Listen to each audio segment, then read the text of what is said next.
this. I mean, we have participants, and the whole technique is supposed to be like there are two groups of people, one who read the book and others who didn't. There is a third. I guess I'm looking at two things for did it. There is a third group of person who might have read it partially.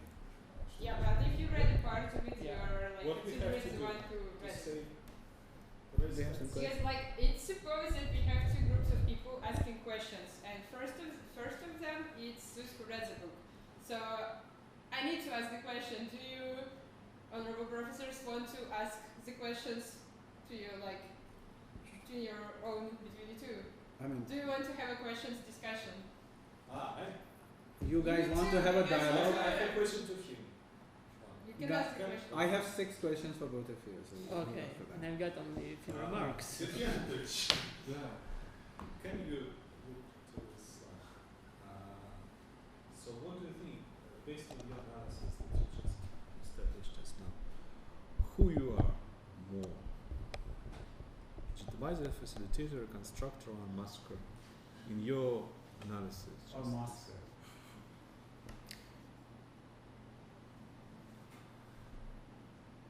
Well, actually, I would say that I would exactly repeat the title of this slide. These are the roles of analyst. Because when we are conducting analysis of a certain issue, we have to play different roles. We have to look at the problem from different perspectives. So in some cases, it's about legitimizing. Sometimes it's about reconstructuring. Can I interrupt you? And in most cases, I position myself as unmasker. What? Okay, thank you. A masker, because I realize in several of your cases, especially in this, that we have not anti-corruption policy but anti-corruption campaigns. That is the totally unmasker activity. Because this and this is very much within Zaytsev framework, because he said that the language game is in the core of policymaking. So this is exactly the language game. Masha, can I be allowed to? And you read the book. The idea is that you can ask questions, but you're not supposed to answer them like right now. What do you mean by that? I mean, I am not supposed to give answer for sure. That's why I'm asking questions. Yeah, but you are not supposed to hear the answer at the very moment. What is the game? Okay, It's not a game, it's a technique. When you are asking questions and you are answering to these questions also with the questions. No, well, I won't. Like, and through the questions, we are like, we can, after we like watch the video, we have, for example, we can have another discussion on this book while we already have So the we have to questions ask we need to questions. answer. No, I do have just a couple of comments and then I have questions to get answers. Okay? You can Fair. comment it first. Fair enough. So I'll start from the last thing and then I'll go back to the first ones, because my understanding is that what you have spoken at the very end, that you spoke about the game of actors and the game of the power.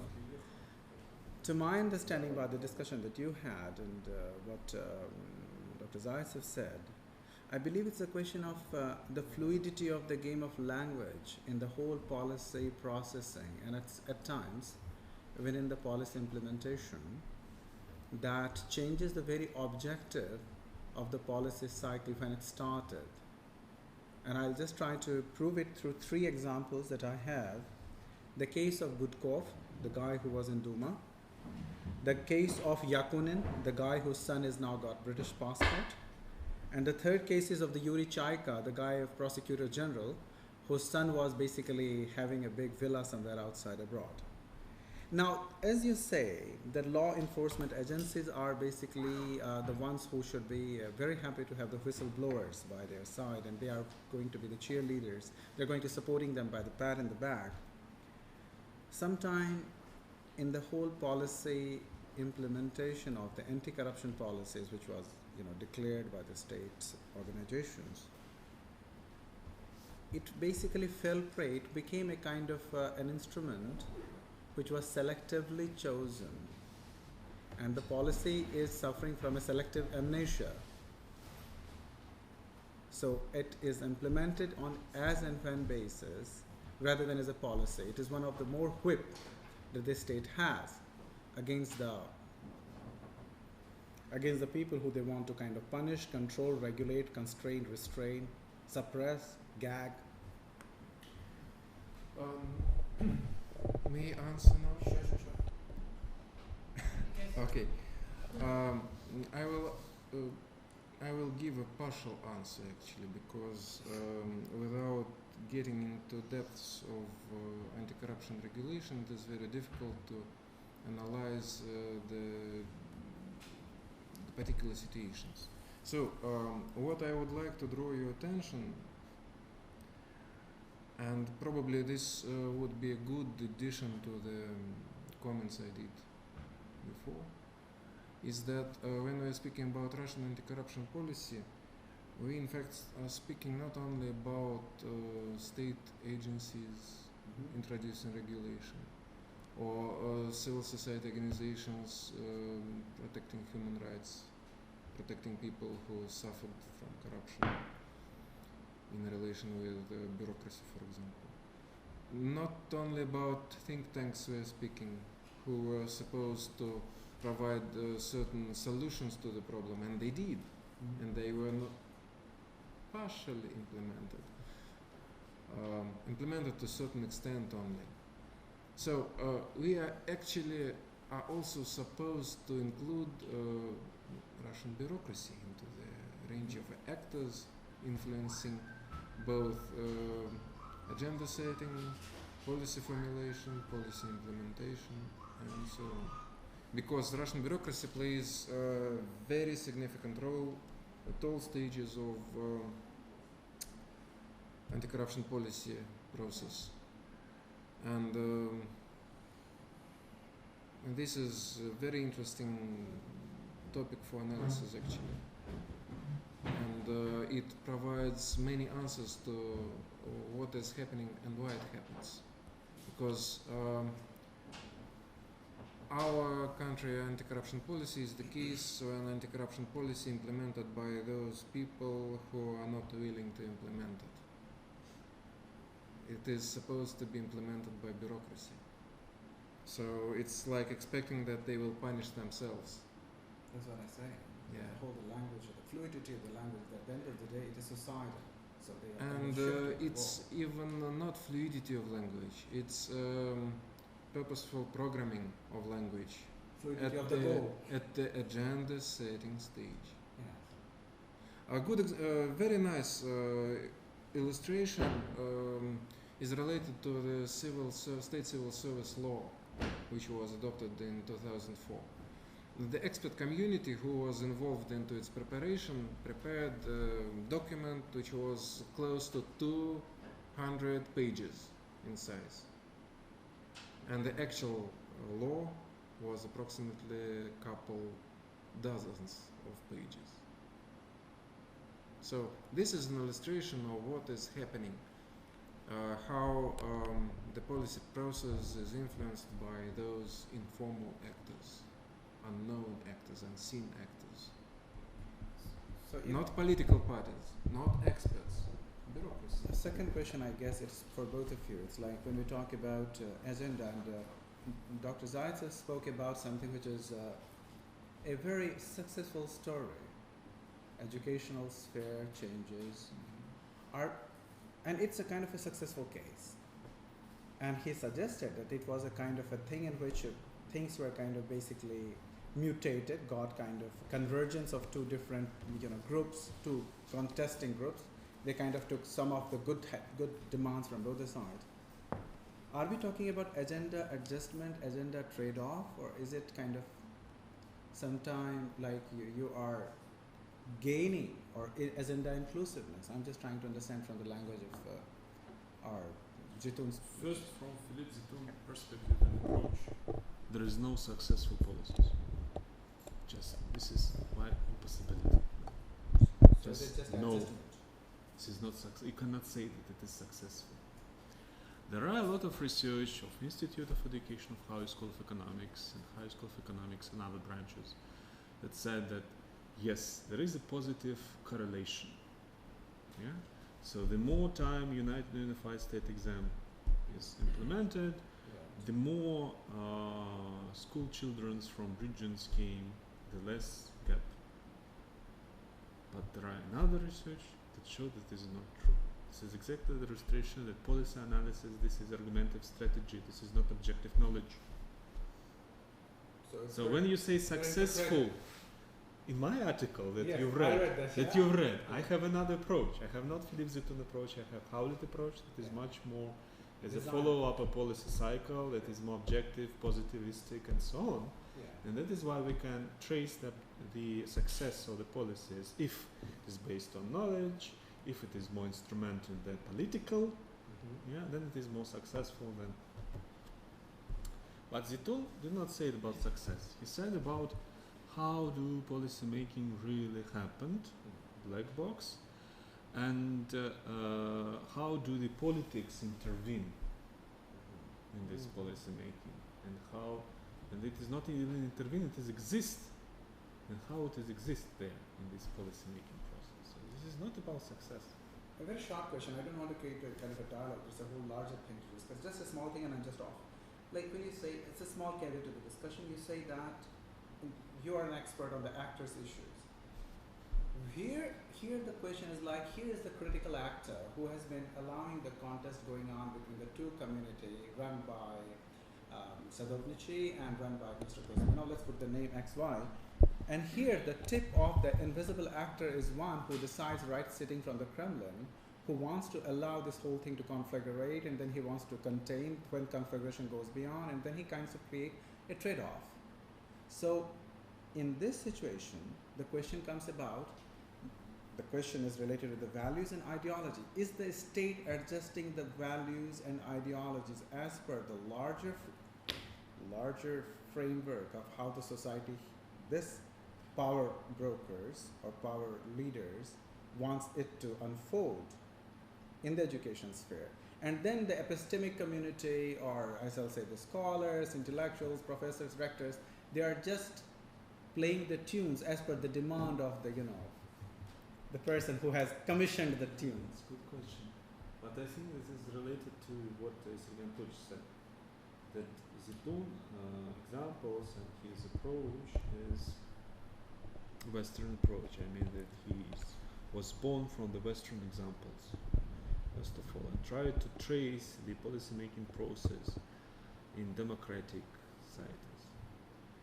Okay, if you don't like the word democratic, in polyarchies. So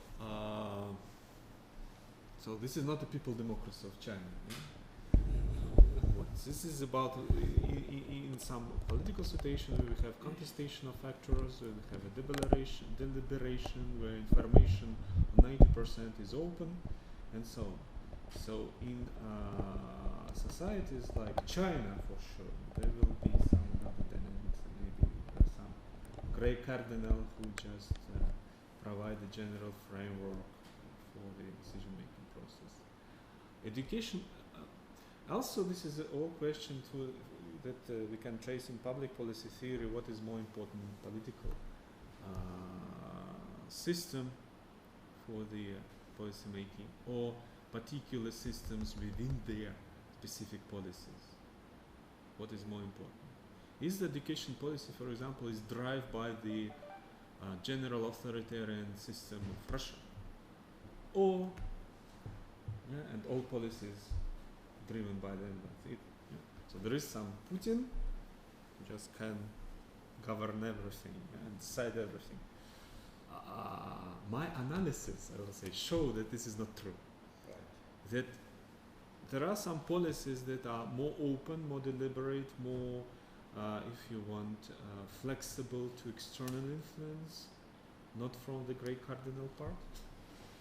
And there are some policies that may be indeed driven by one, like Syria. The decision to decide, who decided, Putin decided to put troops to the Syria.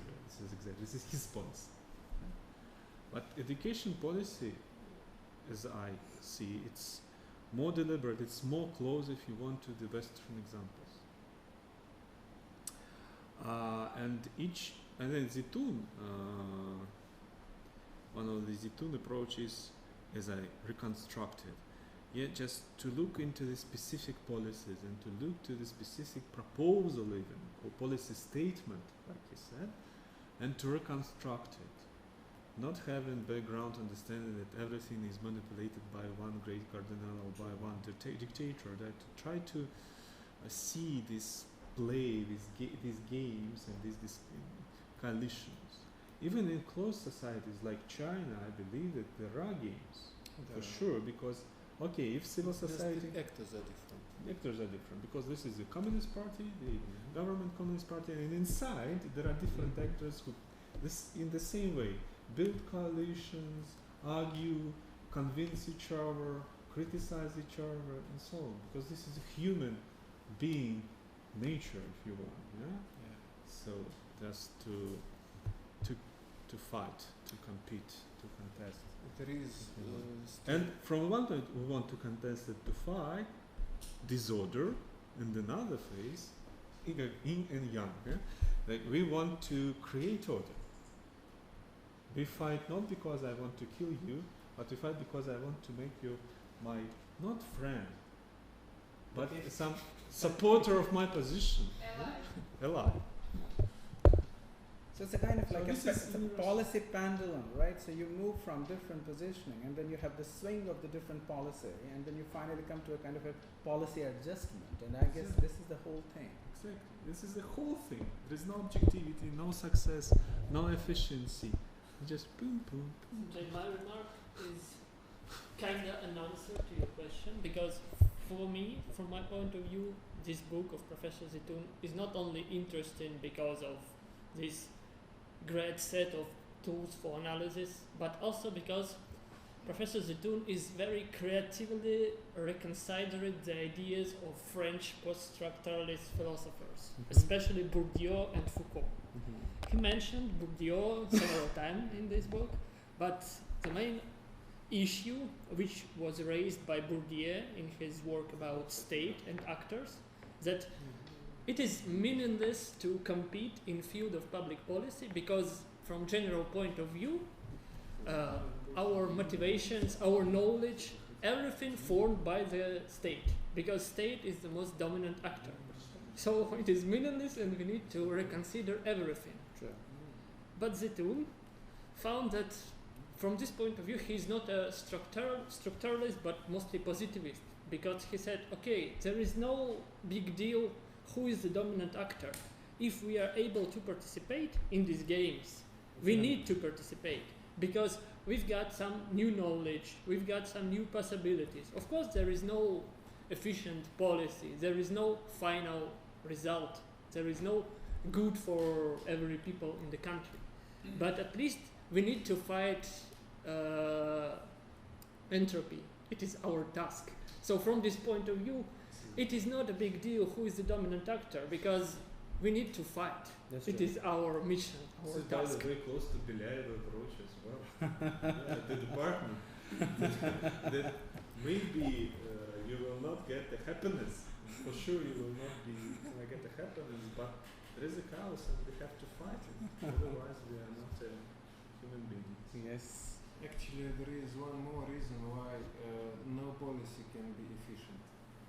Because we live in a so dynamically changing world that right now it's efficient in 5 minutes. No. Decision is always the function of time. This and now can be decision. Then can be. Yes. Policy has a self-life like medicine. It is why the game is constant. There is a question. The game is constant. Sure. Please. Yes. Thank you very much for this initiative. So I have a question in policy making. What if the game over? That game you showed us, for example, in some countries they decide many solutions, many policy making, but these solutions cannot be applicable, or because of some another maybe lobbyist or some other interference that they cannot make this solution came to in existence. Is there any concept that shows that the failure of policy making or something like that? Did you get my point? May answer in What is the I'm sorry if my answer sounds slightly off topic, but there is classical paradigm. There are two solutions, minimum two solutions to each problem. To do something or not to do anything. Not to do anything. As I understand. So not doing something, not implementing particular policy is also kind of answer to the question, should something be done or not? I have answers on both. As I understand the question, you're asking about can the game be over? No? Yes, I have, for example, in my country, we have many efforts about some new policy making, but at the final stage, this decision cannot be. Game can be over, but the new game will immediately start Yeah. because the game is in the nature of the human being. This is the point. Even if there is no particular decision right now, it means that it is postponed. And no decision is a decision too, because decision is only discursive strategy.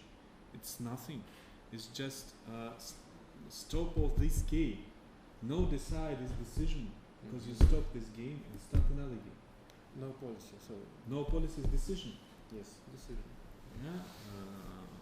And it influences And what is political more? sphere. What is more important? It's about what is politics. more important is how you argument, how you interpret, how you defend, and this no policy decision.